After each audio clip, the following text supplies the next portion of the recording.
Warhammer Fantasy is a universe where wars are everywhere. Dwarves, greenskins, and man-sized rats battle it out across the vast expanse of this world. But of these wars, none have lasted longer or been more brutal than the war for Karaz and Kor. This once mighty realm has been locked in battle for nearly 2,500 years. So today, I coded a custom mod that will end this war for good. We've chosen 6 of our viewers to play Total Warhammer 3 with my mod installed, but they are going in completely blind. They have no idea what this mod does or how it works. So when they loaded in on turn 1, they were shocked to find that their lands are randomly scattered. Holy shit. How could you do this to us, Mac? Everyone is here, but I'm here. It's not going to be easy, but no matter what happens, this never-ending war is about to end. You guys ready? Yeah. With that shout of delusion, the campaign was on, and each player took a second to assess their surroundings. All across the realm, settlements were scattered. Rats next to dwarfs next to orcs. And so our players were quickly forced to choose which settlements they would save and which they would doom to the enemy. God damn it, Starsnick. They got Spite Peak. Yeah, I'm gonna have to lose that settlement. That sucks. Korbad, get away from my city. I want this. But before the chaos could fully set in, the first flashpoint was already at hand. Hell of a good start. In the lore, 3 lords, Skarsnik, Queek Headtaker, and Belagar Ironhammer are locked in a 3-way struggle over the legendary city of Karak 8 Peaks. So in this mod, I had all 3 of them staring each other down on turn 1. This is crazy. This is insane Mexican standoff. All 3 of these lords are critically dependent on this city, but none more so than Belagar Ironhammer, who, when without the city, suffers a whopping 150% upkeep on all of his units. I'm broke,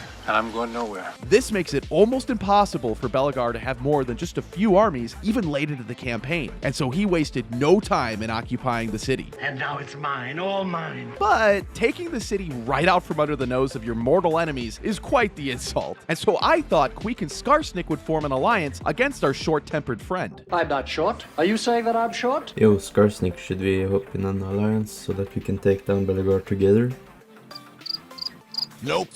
I shouldn't have been surprised. Skarsnik isn't exactly known for his courage on the battlefield, and so he decided to avoid the fight altogether in favor of capturing undefended settlements in the south. Yeah, right now I think my goal is to try to take control of the surrounding stuff, this area. How it's going to be easy to play this. It's going to be funky. This was a big gamble for Skarsnik, though, because Skarsnik needs 8 Peaks to recruit his best units. Even if he has 100 settlements with their highest level buildings, it won't matter. Without 8 Peaks, units like Biggins and Black Orcs are off the table. So in the meantime, Skarsnik will have to prosecute this war with just goblins. It's a bold strategy, Cotton. Let's see if it pays off for him. However, with Skarsnik no longer at 8 Peaks, the balance of power between Belagar and Queek drifted back to even. And this was an opportunity our stunty player couldn't pass up. No grudge goes unsettled. I think I'll make the attack because we just murder them real quick. Queek was trapped, but he wasn't helpless. My mod armed Queek to the teeth and gave him brood horror monsters, warp cannons, and rows upon rows of infantry. So when Belagar was talking with the smugness of 1,000 dwarves, I'm fine. I'll win this battle. are you concerned at all? No. I couldn't help but laugh. Whatever you say, buddy. We will see. We will see. Let the vengeance begin! Oh, that's really nice hits on the gyrocopters. Holy shit, you just took out those gyros. That was really good. I might have forgot about the gyrocopters. They're gone. Despite all that damage, the Skaven front line was buckling. This was because Queek's elite infantry, Storm Vermin, aren't actually elite without 8 Peaks. Queek needs Karak 8 Peaks to deck these bad boys out with crazy buffs like increased melee attack and weapon damage. If he had that, then this would be a gift-wrapped Jover on Belagar's front porch. But it was Belagar with the city, and so the bulk of Queek's army was rendered a shadow of its true potential. Your Storm Vermin, though, like in all seriousness, Norsemen, without the peaks, they're just not that good. Yeah, no, it's It's so actually sad, to be honest. I don't think we're winning anymore, but we've definitely done damage. It's honestly not over. It's genuinely not. You guys might be able to win. It wasn't over because Queek sent his blazingly fast monsters after weak and routing units and even used them to slay 3 of Belagar's ancestral heroes. They might kill my hero. I did kind of leave him by himself. No, no, he's got no, 35. probably not. There's a chance. Get up, King Lun. You got this, Brute Horror. Yes! Yes. As the dust settled, this battle was somehow still not over. Queek was alive, but with just a sliver of health. But contrary to what the balance of power was saying, I thought it was Queek with the advantage here. He still had 2 monsters left and a handful of infantry, which was more than enough to scratch out a win. But then, Queek made a huge mistake. If they were smart. I know, they would be aiming at the Giant Slayers. That's a huge mistake. That's a huge mistake. Here they come. Here they come. Give them steel, lads. Give them steel. Oh, God, it's just a bloodbath. Storm vermin on dwarven infantry. Damage sustained. Yeah, that Brute Horse gonna rout. Oh, yes. I think he's dead. Or, Yep, he's yeah. dead. Was so close, but alas. Yeah. At least we got 3 other heroes. I'm gonna say I still didn't have a single doubt that I'd win. That win was insane. For as good as Queek played, he was dead and trampled, leaving 8 peaks firmly under the dwarven boot. No elite storm vermin for you, buddy boy. But it was clear that this would not be the last fight for the peaks. It was just too valuable, especially since it was one of the 6 key cities. Oh yeah, this is probably a good time to mention that there are 6 key cities around the map. Each of these cities is a tier 5 beast, the highest level a settlement can be. And so for a team to claim victory, they must control all 6. It was a fair split for now, but This is only the beginning. while the battle for 8 Peaks was going down, fighting had erupted across the entirety of the realm, which started with the Greenskins, who aimed to consolidate a defensive position in the northern World's Edge Mountains. This was because most of this region started under their control, and so they were able to build more armies than anyone else and target the few scattered rat and dwarf settlements that remained. But Tretch Craventail, the other Skaven general, wasn't about to let the entire north fall without a fight, and so he attacked Skarsnik's valuable province of Blackwater. Here, victory or resolve. I'll take it. They're not even going to bother fighting it out. Ooh, that starts the victory. Meanwhile, the Western Mountains were also mired in fighting. After recovering from his defeat at 8 Peaks, Queek raised new armies at Karak Norn and began targeting all of Belagar's cities in some salty revenge. Oh, I'm trying to defend Kirk Izor. That's annoying, but I mean, he takes it. In just a few short turns, Belagar was left with just 1 city in the west. However, the most intense fighting was undoubtedly in the center of the realm. At the start of the game, this region was controlled by the Skaven, but in their efforts to counter Greenskin expansion in the north and Dwarven outposts in the west, left it completely undefended. Skarsnik was thus able to swoop in and take multiple cities without a fight. It's free real estate. But Thorgrim also wanted this region because it was the only thing stopping him from unifying Dwarven lands in the north with his holdings in the south. So, after spending a few turns on recruitment, Thorgrim marched on the city of Karak Azgul to take out the last of the rats and eventually Skarsnik himself. Pyrrhic victory, and I lose a bunch of miners and catapult. Should I do it? I mean, at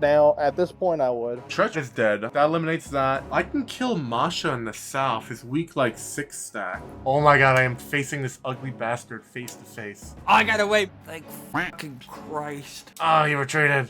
Ah, you fucked me. You straight up fucked me. Ah. It seemed like the chess game between Thorgrim and Skarsnik would go on for a while. Neither side seemed like it could overpower the other, and so I settled in with my bag of popcorn for the long struggle. But then, seemingly out of nowhere, Skarsnik abandoned the fight and let the stubborn stunty take big chunks of land. I didn't know what the motive was here, but then I heard it. The Wa army, I hate it. Skarsnik had called the Wa. In Total Warhammer 3, the Wa is an epic greenskin buff that rallies the Horde to a single banner, doubling the size of every single greenskin army for absolutely free. His plan was to use his newly assembled hordes to capture the real prize. You guessed it, Karak 8 Peaks, choosing to give up the fight against Thorgrim on a gamble. Oh, he's pushing 8 peaks. That's fine. I think I win this. Yeah, right now it's close to defeat. If we play it right, we you can do it. I don't see him beating me. Alright.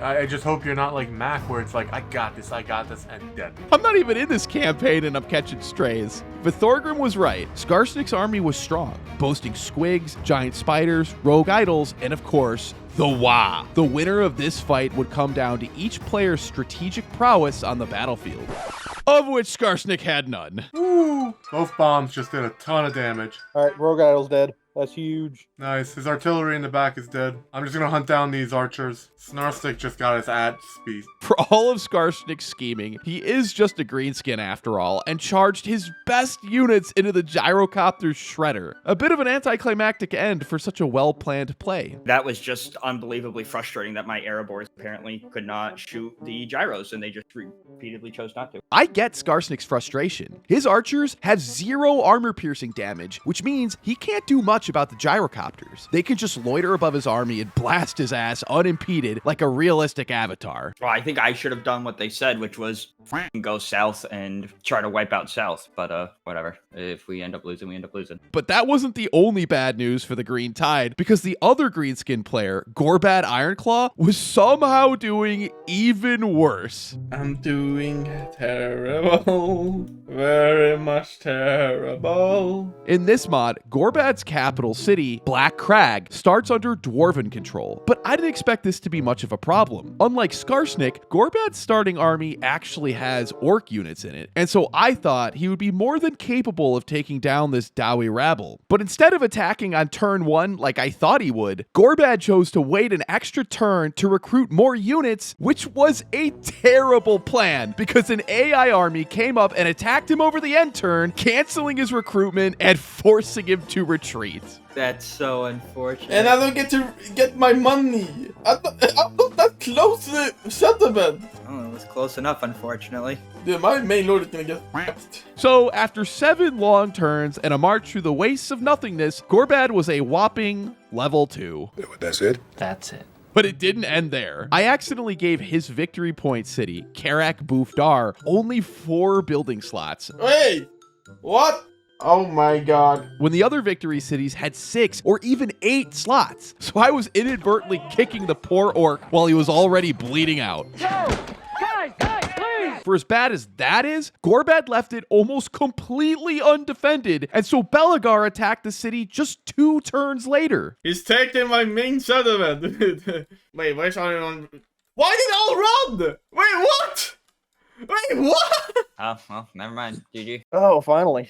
Army losses. Woo! I don't know how to play the fucking orcs. Gorbad's whole faction is about him being a tactical genius, but I guess we got the clearance rack version or something because he's done anything but that. Jokes aside, this was a big deal in the grand scheme of this war. The dwarves were now halfway towards retaking the realms and vaulted themselves firmly into the pole position of this race. I think the dwarves are the ones winning right now. We're going to bully the dwarves because they have too much already. After 12 turns of chaos, the dust finally settled. The western mountains were still contested, but the Skaven had a slight edge in the region. Queek and Tretch controlled nearly all of the Grey Mountains, Black Mountains, Black Water, and much of the eastern and southern portions of the realm, while the Orcs controlled the majority of the north. But the dwarves were easily the envy of this fight. Skarsnik's failed gamble allowed the dwarves to carve out arguably the most significant land in this game, the central World's Edge Mountains, and secured the bastions of Karazakarak and Karak 8 Peaks. From this vantage point, the dwarves could easily defend themselves while at the same time attacking in any direction that they well pleased.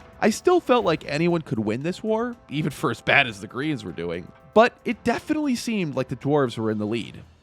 And the dwarves were well aware of this fact as they sent their armies out with a single goal in mind: Tretch Craventail. That's because during the early turns of this campaign, Tretch had been building abominable late-game armies with some of the best units on his roster, and then using these juggernauts to attack and pillage dwarven lands in the east. This was only possible because Tretch had occupied the only other Tier 5 city on the map, the Dark Fortress of Nagashazir. They have human-animal hybrids. It's not a frickin' tendon grown in a lab. It's a frickin' deal humanoid.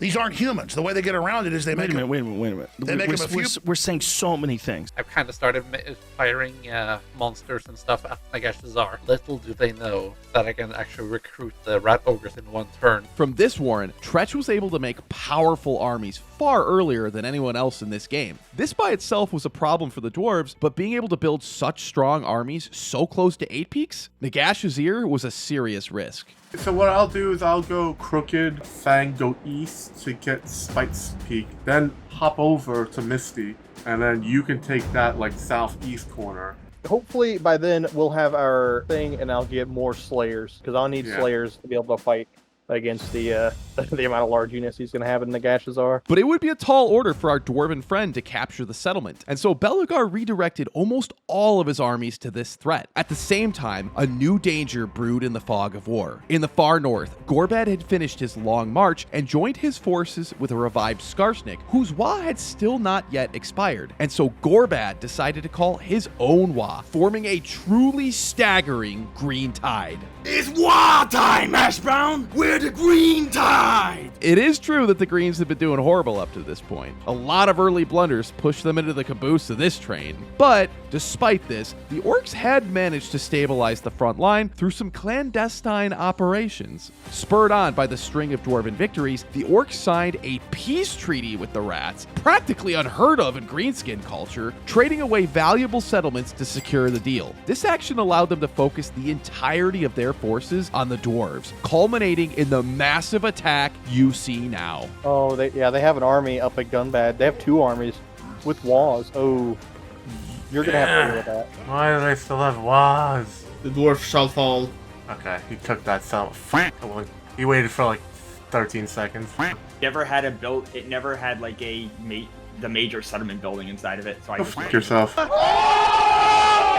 Despite the greenskin resurgence, things were still tenable for the dwarves. Monsters in the green tide are always a little scary, but the dwarves have seen these threats time and time again. This wasn't anything new. But then, like a nail in the proverbial coffin, the Rats struck their hammer on the dwarven front. On the opposite side of the map, at the ruined city of Barak Var, Clan Rictus used his Skaven ability to instantly construct a Tier 5 city out of thin air. Poof, turning what was a ruin 2 seconds ago into a sprawling Tier 5 beast. With this little trick, Tretch was now able to recruit even more of his elite units, and most importantly, use them to attack the dwarves from a third direction, stretching the grudge-bearing forces to the absolute breaking point. Oh my goodness, they put Barak Var as a Tier 5. They built that up to a Tier 5. I guess because they wanted to defend and like essentially have a front line outpost, right? Yeah, I don't know if we can win now. The fact that they flipped all on top of us, like, you know. Why do I see like 8 armies converging on us? Was this all Mac's idea? Just blame Mac. Shut up and blame Mac.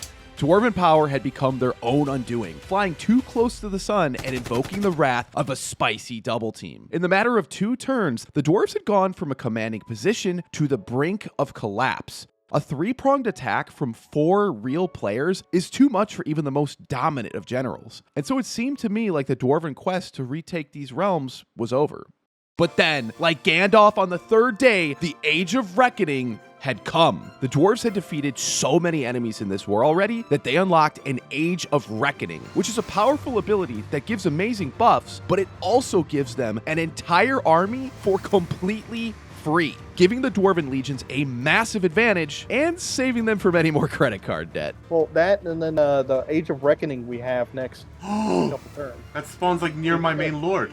Yeah, you just gotta stay alive for a couple turns. I can use the Age of Reckoning army, the Gorgeous Settler army, with my main lord to fight, like try to pick off some of this. My goodness, I got so many things from that Age of Reckoning. That was so good. Dwarven strength was nearly doubled in an instant. The Greens tried to put down this army using the vast numbers of their Wa, but the quality difference between Goblin Rabble and Flying Metal Death Machines couldn't be more stark. So instead of risking their invasion on some immortal dwarves, the Greens decided to blitz south on a Hail Mary attempt to knock Thorgrim out of this game. Their plan was to avoid the Grudge army altogether and rush the Dwarf King's capital, Karazakarak. This fortress was where Thorgrim recruited his best units, and if the Greens could knock it out, then maybe they could still retake the realm. But Thorgrim is very dangerous over short distances and hunted them down like a dog.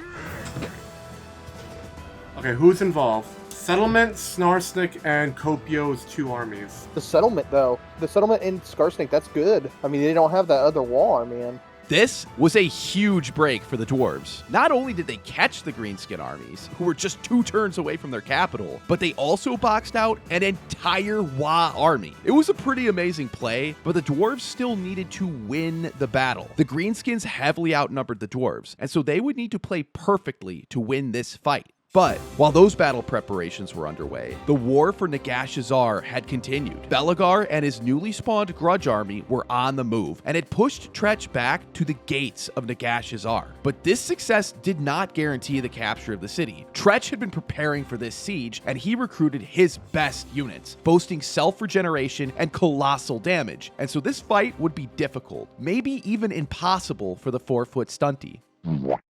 Or so I thought, because it turns out the championship match for the worst generaling in history was just played. Immediately. Yeah, I was like, there goes the whole. Oh my god!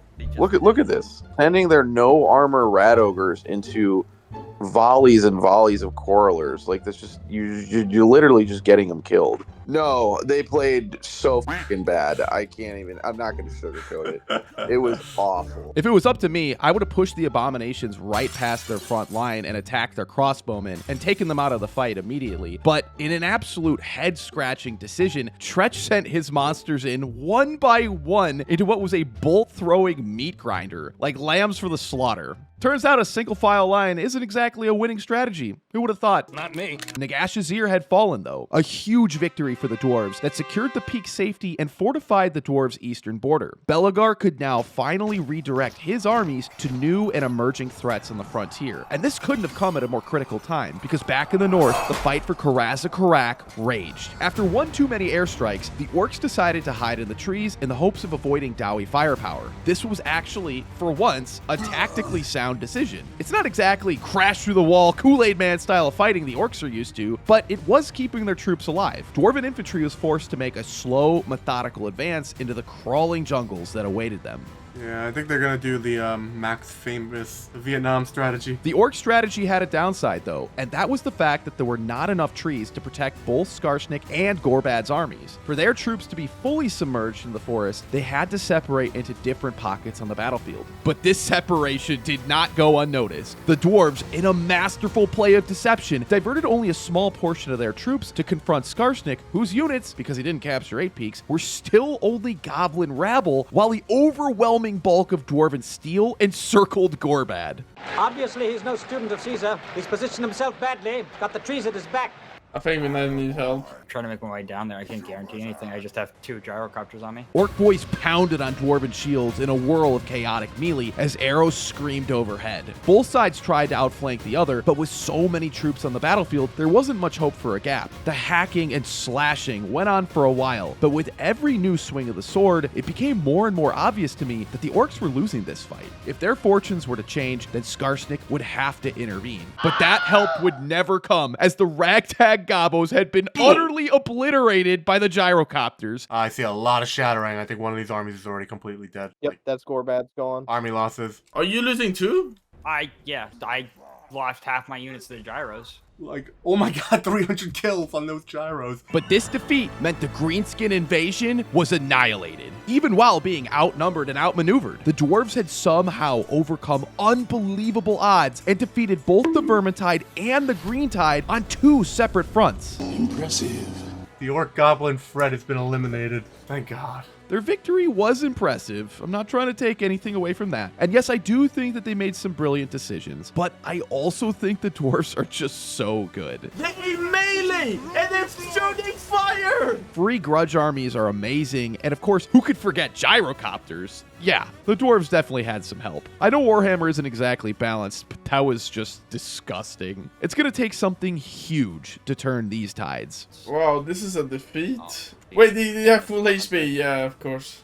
I don't look it on what play this. Like, we're gonna get crushed over by the way. Forgram and his, like, half army, grass settled army is enough to, like, beat us. The next few turns saw fighting continue throughout the realm. The Alliance tried to push back from Bar Akvar, but were shattered like Narsil after a massive dwarf counterattack. The city still stood, but the rat invasion was ground to a bloody stalemate. Most embarrassingly, though, the rats let Belagar capture Karag Arud, a 4th victory city with not so much as a tickle. And so that that meant that the dwarves have, how many is that now? Like 75% of the victory cities? I think that, yeah, like 75%. It's like 66% of the victory, whatever. The dwarves eventually controlled everything from Karak Zorn to the frozen cliffs of Mount Gunbad, and by all accounts, this campaign was over. I think we could like concede, or at least I could concede. Don't know what happens if you concede. I guess I give you all my sentiment or something. You're talking about conceding the whole campaign? But dear viewers, the campaign was far from over because it was turn 25.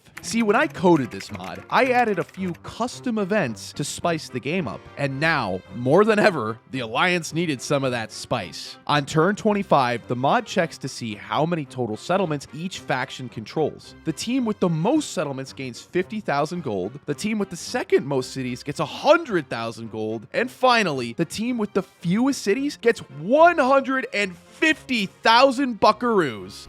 Mexico. All I'm saying.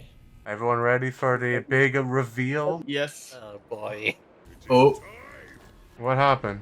Oh, I see what happened. Money! Oh my god! We're not broke anymore, guys. I don't know what happened. Like the calculations got fucked up somehow. I think I accidentally included an extra zero or something. Yeah, it's 400k. I accidentally included extra zeros, I think. Yeah, I never actually tested this, so every player ended up getting 6 times the amount of cabbage they were supposed to. The dwarves got 300k, the Skaven got 600k, and the greens got almost 1,900,000 clams. Definitely a bit unfair for the dwarves. But to be honest, I don't feel too bad. The dwarves are clearly the strongest in this fight. And honestly, I think this money will just make the game more fair. After all, it is the green tide and the vermin tide. If the dwarves want to retake these realms, then they'll have to do so against the full might of the horde. Is that the boost you guys needed? If I knew that, I would gonna prepare more. Like, yeah. I would try min-maxing as much as possible. I mean, that kind of helps me a little bit because that allowed me to get colossal squigs. So what do you think of that money, though, that you guys got? Not enough. Nowhere near enough. How much money do you have here? Like 150-ish. Yeah, shut the fuck up. They got like 5 times as much. Fuck you. Yeah, there was a bug in the code, so they got a little bit more than they were supposed Just a little bit. This went from war economy to just kill each other. At the time of writing, I thought this little event would help balance the game out, but I soon realized that a whopping 1.5 million smackers still might not be enough for the horde. This was because the dwarves wasted no time in using their money to raise scores of armies for a massive final attack on Barak Var. So I'm gonna rush with the gyros, right? When the armies come in, I'm dropping bombs on them. I will bomb whatever they come in. So many gyrocopters. They can confuse the like rattle gun. Yeah, let's go around and around so they cannot hit them when they drop bombs or shoot them from right above. You were screwed for a start. My monitor nearly blew out from the relentless carpet bombing, but Belagar and Thorgrim succeeded in their goal. Their new armies captured Barak Var, Tretch Craventail's last remaining Tier 5 settlement, and shrunk his territory to just 3 warrens. Without Barak Var, Tretch could only recruit Skaven slaves, quite possibly the worst units in this game, which cratered his military power to an abysmal 73rd place. Now, some of our more tactically inclined viewers might be asking, well, Mac, why don't the rats use Howling Warp Gale? Surely that'll stop the gyrocopters. And to you, dear viewers, I say,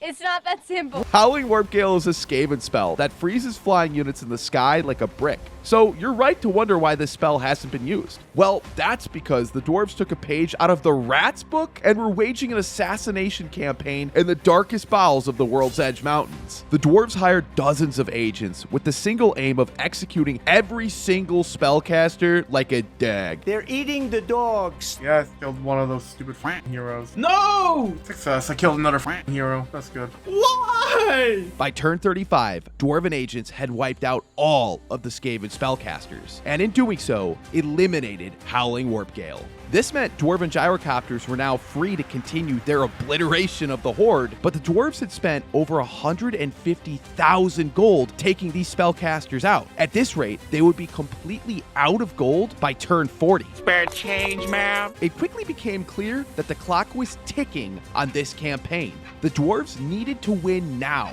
while they still had the funds to do so. So while Belagar's hammer came down on Barak Var, Thorgrim used the rest of his money towards invading Greenskin lands. And like Warren Buffett, this had an immediate ROI. countless Greens were put to the Dwarven axe, and in so doing brought vast swaths of their territory under Dowie control. But what I was foolishly unaware of, dear viewers, was that these armies were actually just a delaying action, a distraction meant to slow the Dwarven advance and buy the Greens the time they needed to drive the machine of war with the sword and the spear and the iron fist of the orc. The Greenskin plan had been forged through the fires of industry. While goblins were sacrificed in mass, their construction efforts had completed, and combined with their ridiculous amount of gold, mustered an overwhelming number of armies, now with their most powerful troops. The Black Orcs, I can recruit them. They're over. It's over. But they added to their numbers even more, blasting the horn of war and calling the Wa. It's the war time. War! Meanwhile, Thorgrim had continued his unrelenting advance. But in a moment of greedy hubris, his grudge settler army tunneled one bridge too far and was caught in an underway interception. Oh, he caught me. But wait, I should use this. I should do this because then it puts me into a 1v1. I'm gonna do auto resolve, see what he thinks, but he might not take it. Crazily enough, though, the Grudge Settler army was still predicted to win. So, I mean, if the Greens don't win here, it's GG's, chat. I have a lot of Manglers, and he only have one guy equipped the Troll Hammer, and that's all he probably needs. This is gonna suck. But by Gork and Mork, the Greenskins defeated the Dwarves. Let's hear it for the Greenskins. Let's go, baby. Finally. Yeah. The Greenskin units were at last a match for the old Grumblers, hacking them down bit by bit until even the gyrocopters broke and fled. A monumental victory for the Greens that surely was a sign of the many to come. A few moments later. I think we did well, but I thought that we were gonna do more damage than this. GG. I can recruit Gorbag on this army. We're going back in. No! Why did you catch me? Best thing I've ever witnessed in my entire life. Yeah, like recruiting your legendary lord to a doomed army. Defeat rate. Defeat rate. That was shocking. I thought that was gonna be fast enough. What was the logic there? I think you're assuming there was one. That might be the single dumbest thing I've ever seen. Yeah, let's put a level 7 Gorbad, turned 36 by the way, a level 7 Gorbad into a half-dead army that was just shellacked by Belagar 10 seconds ago. Good God, man! Despite the continuous, mind-blowingly bad plays, the destruction of Thorgrim's Grudge Settler army marked a turning point in this war. The Dwarven King couldn't replace such catastrophic losses while being so deep in Greenskin lands. His strength had been cut in half, and so continuing the advance would yield nothing but the next Dowie Stalingrad. So, after much deliberation, Thorgrim sounded the retreat. Meanwhile, Queek was being crushed under the weight of the Skaven team on his back. After Tretch's implosion at Barak Var, Queek used his funds to secure the entirety of the Western Mountains and even helped Gorbad retake Karak Pufdar, dropping the dwarves' victory cities from 4 back down to 3. Not only that, but it was Queek's armies that halted the Dwarven advance westward. This was actually a really interesting standoff because neither side could advance on the other. If the dwarves tried to D-Day their way into those mountains, then they'd be intercepted in the underway and probably killed. And likewise if Queek did it, so it was like the North Korean DMZ, and it was pretty cool. I kind of wanted him to attack me, but I think Popio's doing something over here. Unless the movement range is complete trash in that mountain, like I could underway on top of Copio and hope I get picked off by his army and fight him to the death. At least I know Gorbad's not alive. I'm just gonna sit here and wait for him. So either he underways and I catch him over here, or he'll have to walk around with an army, and I could probably catch the army, maybe? I don't know. But Queek's heroic efforts didn't end there. He recruited dozens of his own agents to counter the DIA, and at this point in the campaign, the dwarves were almost out of money. They could no longer afford the vast array of their agents, and so Queek was able to infiltrate a warplock engineer behind their lines and nuke Karak 8 Peaks. If he couldn't have it, nobody could. Oh, they did blow up Karak 8 Peaks. Oh, that's so annoying. Look what I did to this city with a few drums of gas and a couple of bullets. Whoa, whoa, whoa! You guys feel that? Holy shit. Max, stop. You should stop taking those mushrooms. I don't know what that was. It felt like a ripple through the ground or something. Maybe it was just the aftershocks of 8 Peaks being vaporized, but regardless of what that was, the destruction of their most valuable city decimated dwarven income, which made it impossible for the dwarves to recruit any new armies. This reality forced Thorgrim to move every army under his command to the north in the fight against the Greenskin invasion, but this action left the front line against the Rats weakly defended, and so the Rats built up a massive force of their own. With the numbers now overwhelmingly on their side, Skaven armies tunneled across no man's land and routed Belegar's forces to the outskirts of the Dwarven capital. It was at this point the true intention of the Horde was made clear. Operation Karazakarak. Have all our armies coming in at no one is home. Yeah, we're going to knock at their door. Yeah. Their plan was a tale as old as time. Surround the dwarves' capital city and choke it out like Smeagol. The greenskins would attack from the east, the rats would attack from the west, and the dwarves would cuss me out. Has anyone ever told you that we hate you? 17 full armies marched on the dwarven capital with only 5 dwarven battalions to oppose them. However, having this many armies is not sustainable. 1.5 million gold might sound like a lot, but if you're burning 70,000 gold per turn, it ain't much. In less than 10 turns, the Horde would already be out of money. Wars swallow gold like a pit in the earth. And so they would need to win now while they still had the upper hand. Just the sheer amount of guns, and then all those poison winds, and the warp lightning, and the Jezzails. The approach to the Dwarven capital was difficult, though. The dwarves set ambush after ambush in the mountains and caught the Horde with their pants down more than once. Alright, stop shitting yourself, man. This is not fair. That's good. At least kills this army off. These small wins were crucial in their defense. The same logistical issues that once plagued Thorgrim's advance now hindered the Horde. Armies that were destroyed couldn't be replaced, and so slowly their forces began to dwindle. However, this was not without cost. Dwarven armies were also lost in the fighting. Skaven and Orc armies were now far more powerful than they had ever been before, and for the first time were actually able to counter the gyrocopters. Oh, no, I can't! Dang it. How's it going? I forgot you guys were playing. Get out. We hate you. This is so annoying, honestly. What do you mean what's happening? It's a 20 armies versus 3. What do you expect? They keep building 20 armies and they keep fighting because you gave them so much money. Oh, this is the globe. Oh, the Globeteers. The gyros just got nuked. More turns of brutal combat passed, but eventually the pincer was complete. The rats and greens were now on the doorstep of Karazakarak, and should this city fall, the dwarven fight to retake these realms would be over, and this time for good. The time of the Orc has come. But as the great battle of our time approached, the ground suddenly trembled beneath their feet. The shaking from before returned as a low rumble that rang out from the deepest depths of the old world. What's happening? It was turn 40, and my code was back to wreak havoc once more. On turn 40, I coded an event that would push our players to the brink. A massive earthquake of unprecedented devastation. A calamity unlike anything I've ever seen in Total Warhammer 3. What was it? Oh, things blew up. Oh. Yes!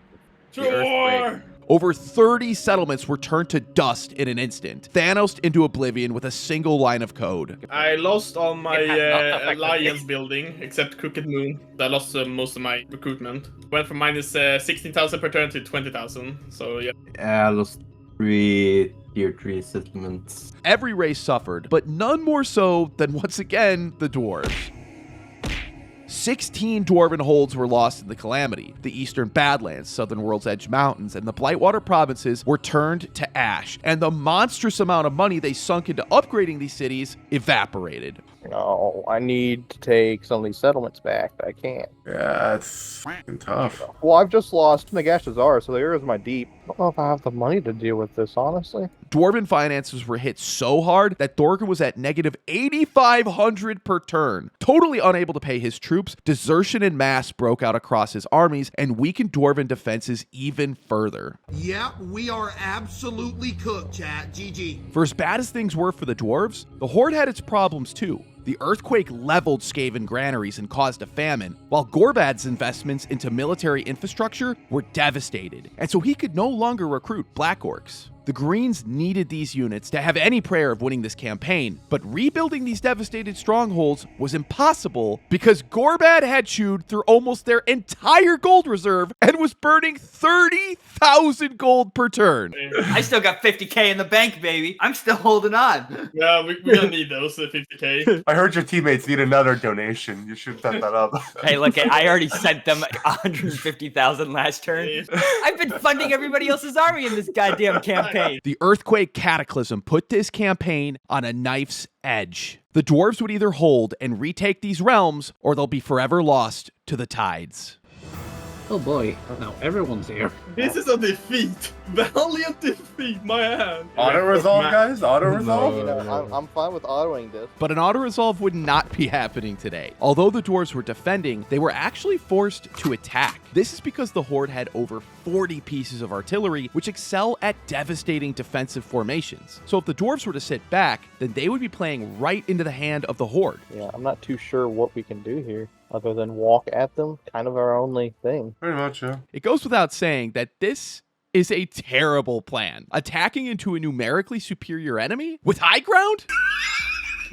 That's a brilliant plan, is it? Sun Tzu would be rolling in his grave. But there was one other option I knew the dwarves could take. I didn't want to tell them. I'm not supposed to influence the game, but I prayed that they would figure it out. Try putting your armies back here just to see what time that is. 5 minutes? 5 minutes. We could do that because honestly, by the time they get across the field anyways, it would be those 5 minutes. That's true. It's gonna be chaotic. The most ballsy strategy, just a dwarf encirclement. These stout little geniuses remembered that in this iteration of Warhammer, you can actually move your reinforcements anywhere on the battlefield, even right behind your enemy. Thorgrim's army would now join the battle behind Skaven guns, avoiding their punishing rounds altogether and giving him a chance to maybe, just maybe, win this battle. But there are downsides to this. The more you move your reinforcements, the longer they take to enter the battlefield. Thorgrim's army would take over 5 minutes to join the fray, which should have given the Horde plenty of time to turn their entry into a D-Day reenactment.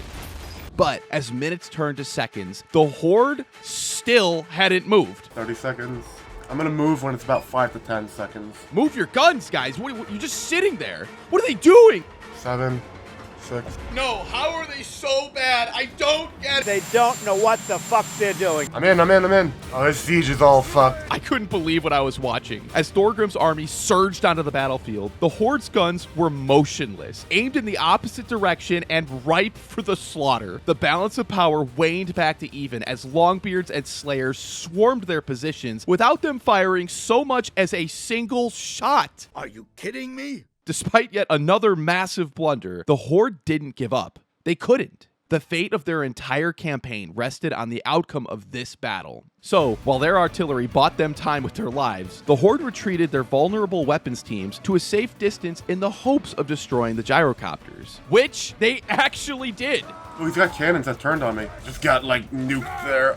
Run. Yeah, my gyros really just got wiped here. But this little maneuver was actually a discovered check. While their guns were turned to the sky, Belegar was able to rush across the battlefield unhindered and attack the Horde from a second direction. This cut the main body of the Horde's force from their vitally important Jezzails. Oh my goodness, they have so many Jezzails. I know, he's hiding mainly in there. You get anything over there, you murder them. This was checkmate. You might be able to recover after losing a piece, but you can't recover after losing a queen. The Dowie slaughtered every last coked up sniper with a vengeance. And at this point, I realized the outcome of this campaign. Without their weapons teams, the Horde stood no chance against their heavily armed and heavily armored opponents. Queek tried to intervene with his storm vermin in a desperate last attempt to save the battle, but the outcome was all but decided. Just kill as much as we can. Oh, I see a lot of shattered. Someone's army is shattered. Well, that's it. Which meant the dwarves had won. Against seemingly impossible odds, Karazakarak stood in the face of the swarm. I didn't think it worked that well, especially with you swapped the spots slightly to the end. Yeah.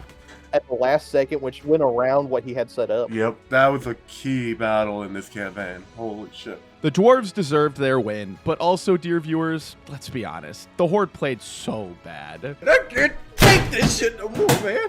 Y'all had over 5 minutes to turn the guns, and you just sat there, and you did nothing. My soul, it aches. Oh my god. But this victory marked the end of this campaign. Not maybe, not kinda sorta, no. It's over. We are screwed. Despite having 5 times their gold, 4 times their armies, twice their players, and an earthquake to damn near finish them off, the Horde failed to defeat the dwarves. For them to get back into this game, the Horde would need to rebuild their cities lost to the earthquake, but this would take longer than a US reindustrialization, and with all their money spent on a failed attack, well, like Michael Scott said, it's over.